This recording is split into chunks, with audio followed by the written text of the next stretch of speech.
तो अभी एक बहुत बड़ा काम हम करके आ रहे हैं, हमने ऑडिट का पेपर क्लियर कर लिया और ये किसी जंग जीतने से कम नहीं है। और अगर हमको लग रहा है ना हमारे चांसेस भी एटलीस्ट क्लियर करने के, हमारा पेपर भले ही बहुत अच्छा नहीं गया हो तो भी अपने आप में ये बहुत बड़ी बात है। हमारा कॉस्ट का पेपर ऑलरेडी अच्छा चले गया, हमारा ऑडिट का पेपर भी अगर चांसेस है क्लियर कर जाएंगे हम, और अगर हम एफएमएसए में एग्जाम्शन लिया है तो आपका सेकंड ग्रुप तो डेफिनेटली क्लियर हो रहा है और हम इंटर जो है वो क्लियर करके फाइनलिस्ट बन जाएंगे। सिर्फ लास्ट पेपर बाकी है, बहुत सारी थकान हो चुकी है इतने पेपर्स की, बस लास्ट जंग जो है वो और जीतनी बाकी। मैं आपका सपोर्ट करने वाली हूँ, आपको पेपर प्रोडिक्शन देने वाली हूँ, साथ ही में इंपॉर्टेंट टॉपिक्स बताने वाली हूँ और 1.5 डेज की ऐसी स्ट्रेटेजी बताऊंगी जो आपको बहुत हेल्प करेगी इस एग्जामिनेशन स्कोर करने में। सो आपकी जर्नी में एक छोटा सा सपोर्ट जो है वो मेरी तरफ से भी रहेगा। सबसे पहली चीज, मैंने आपके लिए सितंबर का पेपर इवेल्युएट करा है, मई का पेपर इवेल्युएट करा है, इस बार के आरटीपीस एमटीपीस को इवेल्युएट कर एक पेपर प्रेडिक्शन आपके लिए तैयार करा है। तो अगर अभी तक आपने मेरे चैनल को सब्सक्राइब नहीं करा है, डू सब्सक्राइब दिस चैनल। बहुत मेहनत लगती है वीडियोस बनाने में, सो आपका एक लाइक मुझे डेफिनेटली बहुत मोटिवेट करता है आपके लिए इसी और वीडियोस लाने के लिए। स्टार्ट करते हैं कि आपका फर्स्ट क्वेश्चन जो एफएम में आने वाला है उसमें 3 पार्ट्स रहेंगे, 5-5 नंबर के तीनों पार्ट्स आएंगे और इसके कंफर्म चैप्टर्स रहते हैं। एक क्वेश्चन जब आपको रेशियो एनालिसिस में से देखने को मिलेगा, एक लेवरेज में से देखने को मिलेगा और एक वर्किंग कैपिटल में से देखने को मिलेगा। रेशियो का कंफर्म 5 नंबर का क्वेश्चन आना है। 2 टाइप के क्वेश्चंस एक्सपेक्टेड रहते हैं रेशियो में, या तो मिसिंग फिगर्स का क्वेश्चन आ जाएगा, जैसे कि क्या था कि पिछली बार उन्होंने बैलेंस शीट बनाने को बोल रखी थी, एक साइड की बैलेंस शीट उन्होंने दे रखी थी और दूसरी साइड की बैलेंस शीट हमें खुद से प्रिपेयर करनी थी। अब वो बैलेंस शीट प्रिपेयर करने के लिए उन्होंने कुछ रेशियोज पहले से दे रखे थे। अब उस रेशियो का अगर आपको फॉर्मूला पता है अच्छे से तो आप आसानी से उस बैलेंस शीट को जो है वो बना दोगे। सेकंड टाइप के क्वेश्चंस आ सकते हैं आपके फॉर्मूला बेस्ड, जहां पर वो डायरेक्टली आपको कुछ फिगर्स देंगे और बोलेंगे कि ये फॉर्मूला है, करंट एसेट रेशियो निकालो या फिर जो डेट इक्विटी रेशियो है वो कैलकुलेट करो, इस टाइप से क्वेश्चन आ जाएगा। So ratio analysis confirm 5 marks आपको देके जाने वाला है। अब लेवरेज में से कंफर्म एक 5 नंबर का क्वेश्चन आना है जो कि कंपलसरी क्वेश्चन में ही आपको देखने को मिलेगा। इसमें 2 टाइप के क्वेश्चन एक्सपेक्टेड रहते हैं। फर्स्ट टाइप का क्वेश्चन रहता है जहां पर आपको कंबाइंड लेवरेज, फाइनेंशियल लेवरेज जैसे डिफरेंट फिगर्स दे दिए जाएंगे और आपसे बोला जाएगा कि आप कैलकुलेट करो कि कंट्रीब्यूशन निकालो, मार्जिन ऑफ सेफ्टी कैलकुलेट करो इस हिसाब से। सेकेंड टाइप के क्वेश्चन ऐसे रहेंगे जहां पर आपको बता दिया जाएगा कि इतना परसेंट डिक्रीज इन सेल्स हुआ है अगर, सो इसकी वजह से कितना इफेक्ट आएगा, मतलब कितना डिक्लाइन होगा, कितने परसेंट डिक्लाइन होने वाला है डिग्री ऑफ ऑपरेटिंग लेवरेज में, डिग्री ऑफ फाइनेंशियल लेवरेज में, या फिर ईपीएस कितना परसेंट डिक्लाइन होने वाला है। इस हिसाब से जो क्वेश्चन रहते हैं वो क्वेश्चन एक्सपेक्टेड है। थर्ड वर्किंग कैपिटल का क्वेश्चन आने वाला है। वर्किंग कैपिटल चैप्टर जो है हमारा वर्किंग कैपिटल मैनेजमेंट, जो कि मेजर लोग नहीं करके जाते, मैंने भी नहीं करा था, लेकिन यहाँ से 10 मार्क्स का क्वेश्चन आपको कंफर्म जो है वो मिलने वाला है, जिसमें से 5 नंबर का क्वेश्चन कंपलसरी क्वेश्चन में ही पूछ लिया जाएगा। अब ये 5 नंबर का क्वेश्चन मुझे ऐसा लगता है कि ये शायद कैश मैनेजमेंट में से आपको देखने को मिल सकता है। कैश मैनेजमेंट में भी कैश बजट हम बनाते हैं फॉर लॉन्ग टर्म पीरियड और for short term period. Second important topic मुझे ऐसा लगता है कि ऑप्टिमम कैश बैलेंस जहाँ पर हमको निकालना रहता है, एक फॉर्मूला रहता है उसका विलियम जे मॉडल के हिसाब से, सो वो वाला क्वेश्चन भी एक्सपेक्टेड है। सो ये 2 क्वेश्चन जो है ये 5 मार्क्स में आपसे कंपलसरी क्वेश्चन में पूछ ले जा सकते हैं।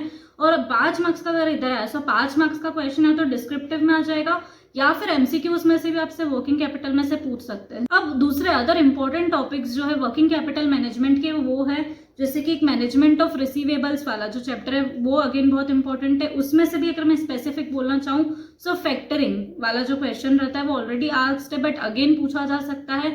साथ ही में कैश डिस्काउंट का क्वेश्चन है और आपको अपॉर्चुनिटी कॉस्ट निकालनी रहती है इन्वेस्टमेंट्स की इन रिसीवेबल्स, सो वो अगेन बहुत इंपॉर्टेंट टॉपिक है। फिर मैनेजमेंट ऑफ वर्किंग कैपिटल में 2 टाइप के क्वेश्चंस बहुत इंपॉर्टेंट है। तो जहां पर आपको बैलेंस शीट प्रिपेयर करनी रहेगी और बैलेंस शीट जो पूरी बनानी रहेगी और कुछ रेशियोज गिवन रहेंगे जैसे ग्रॉस प्रॉफिट रेशियो वगैरह, और बैलेंस शीट आपको खुद से प्रिपेयर करनी रहेगी। सेकंड टाइप का क्वेश्चन जो एक्सपेक्टेड है, जो कि क्वेश्चन नंबर 2 है आपके इसमें, जहां पर आपको वर्किंग कैपिटल रिक्वायरमेंट ही निकालनी रहेगी और पहले से कुछ पीरियड्स गिवन रहेंगे, जैसे क्रेडिट पीरियड गिवन रहेगा, रिसीवेबल कलेक्शन पीरियड गिवन रहेंगे और आपको कैलकुलेट करना रहेगा उसमें वर्किंग कैपिटल रिक्वायरमेंट। ठीक है, ये 2 क्वेश्चंस बहुत इंपॉर्टेंट है।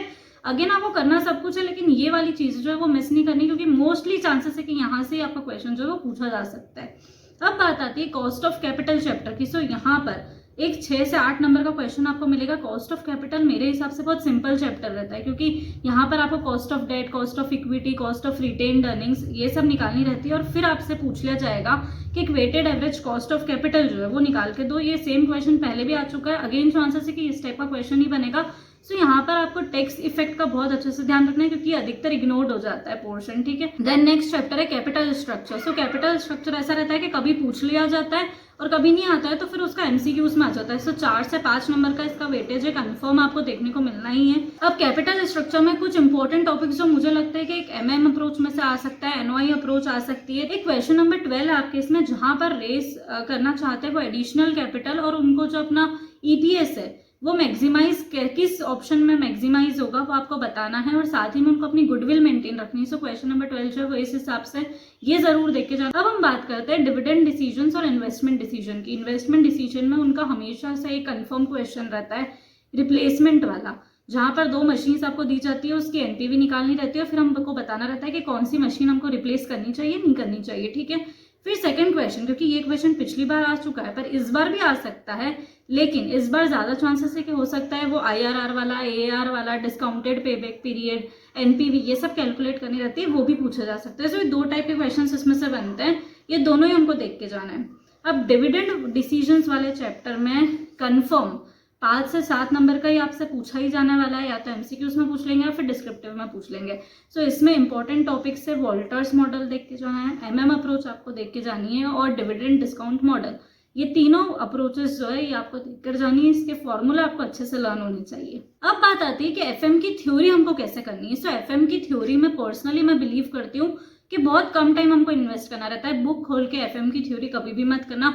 यूट्यूब पे वीडियो रहती है, तो जब आपका 2 बजे का एग्जाम टाइम रहता है उससे पहले का जो आपको टाइम मिलता है उसमें 1.5 से 2 घंटे की यूट्यूब पे वीडियो डली हुई है थ्योरी के लिए, उसको आप निकालो और 10 मार्क्स आपके थ्योरी में यहाँ पे पक्के हो जाएंगे। मैं ये मानती हूँ कि थ्योरी में पूरे मार्क्स नहीं मिलते, लेकिन 10 में से अगर आप चाहो ना आप आसानी से 7 से 8 नंबर स्कोर कर सकते हो और इतने मिल जाते हैं। सो डेफिनेटली थ्योरी करनी चाहिए क्योंकि प्रैक्टिकल में एक क्वेश्चन ऐसा आता ही आता है जो कि बहुत टफ रहता है, out of the box question आ जाता है।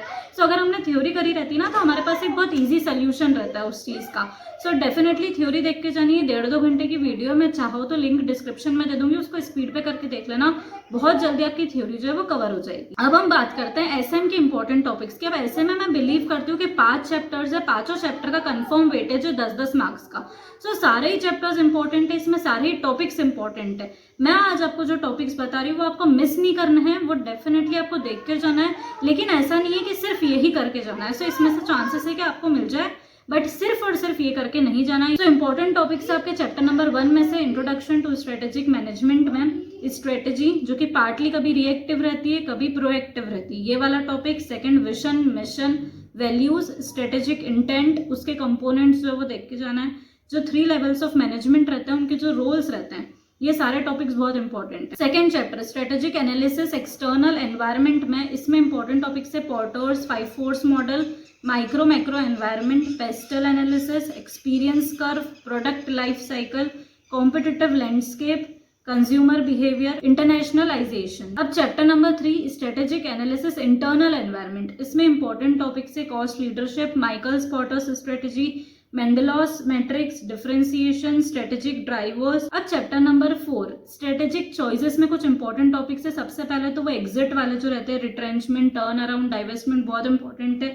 फिर एक्सपांशन के लिए, ग्रोथ के लिए जो रहता है कॉन्सेंट्रेट, कॉन्ग्लोमेरेट, डाइवर्सिफिकेशन वाले हैं। फिर जो भी मैट्रिक्स रहते हैं हमारे बीसीजी, जी, एनसॉफ करके, वो सारे स्टेबिलिटी, स्ट्रेटेजी। अब जो चैप्टर नंबर 5 रहता है, जो सबसे बड़ा चैप्टर है, सबसे टफ चैप्टर लगता था मुझे, वो है जो कि स्ट्रेटेजी इम्प्लीमेंटेशन एंड इवेल्युएशन। उसके इंपॉर्टेंट टॉपिक्स है strategic leadership, McKinsey 7S model, strategic performance measures, digital transformation, effectiveness versus efficiency, transformational versus transactional role, culture वाला, कंट्रोल, फिर स्टेजेस इन स्ट्रेटेजिक मैनेजमेंट। ये सारे टॉपिक्स बहुत ज्यादा इंपॉर्टेंट है। अब सबसे इंपॉर्टेंट बात मेरी ये सुनो कि आज का हमको दिन मिला है जो ये हाफ डे है, इसमें आपको कुछ चीजें करनी है, जैसे कि रेशियो एनालिसिस, लेवरेज और कैपिटल स्ट्रक्चर। ये 3 चैप्टर आपको आज के दिन करना है और स्ट्रेटेजिक मैनेजमेंट का कोई एक चैप्टर जो कि होगा बिटवीन चैप्टर नंबर 1, 2 और 3 में से, इन तीनों चैप्टर में से कोई एक चैप्टर, रेशियो एनालिसिस, लेवरेज और कैपिटल स्ट्रक्चर,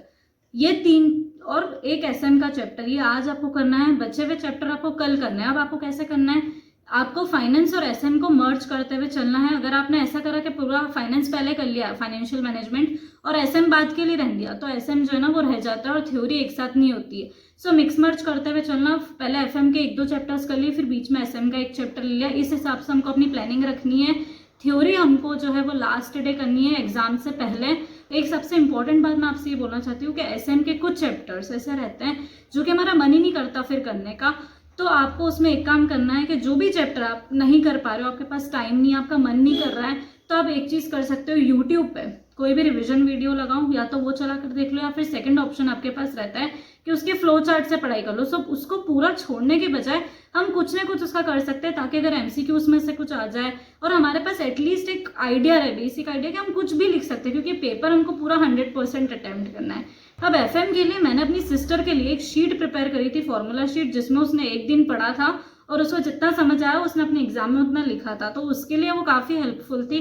अगर आप चाहो तो मैं आपके साथ भी शेयर कर सकती हूँ, मुझे उसमें थोड़े अमेंडमेंट करने हैं तो थोड़ा सा टाइम लगेगा, बट कल तक मैं वो आपके लिए अपलोड कर सकती हूँ। तो अगर आपको वो चाहिए तो डेफिनेटली मुझे कमेंट सेक्शन में बताना ज़रूर ना भूलें। आज की वीडियो अगर आपको पसंद आई हो तो वीडियो को लाइक करना ना भूलें, चैनल को सब्सक्राइब करना ना भूलें। So thank you so much for watching, bye.